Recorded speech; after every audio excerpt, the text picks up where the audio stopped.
Someone Will Be Back, Dreamscape at ABS-CBN Studios nagpamahagi ng malaking pagbabalik.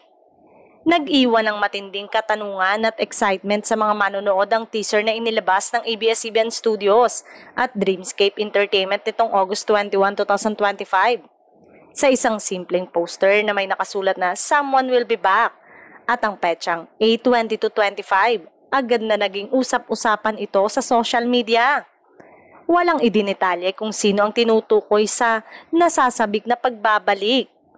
Ngunit dahil sa bigat ng pangalan ng Dreamscape Entertainment na siyang nasa likod ng ilang pinakamalalaking teleserye ng bansa gaya ng FPJ Batang Quiapo, The General's Daughter at Dirty Linen, marami ang nag-aabang kung sino ang kanilang muling ipakikilala o ibabalik sa telebisyon.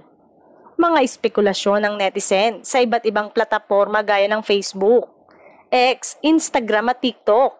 Samot-saring hula ang lumutang.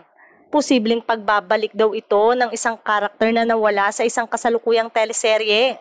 Isang bigating aktor na matagal nang hindi napapanood sa primetime. O kaya'y pagbabalik ng isang iconic show na minahal ng publiko. Inaasahan ng lahat na sa mismong petsang August 22, 2025, ibubunyag ng Dreamscape kung sino ang tinutukoy nilang magbabalik. Anumang proyekto o personalidad ito, tiyak na malaking balita at ikatutuwa ng maraming kapamilya fans.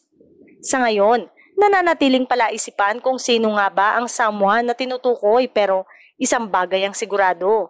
Muli na namang gagawa ng ingay at kasaysayan ng Dreamscape Entertainment at ABS-CBN Studios.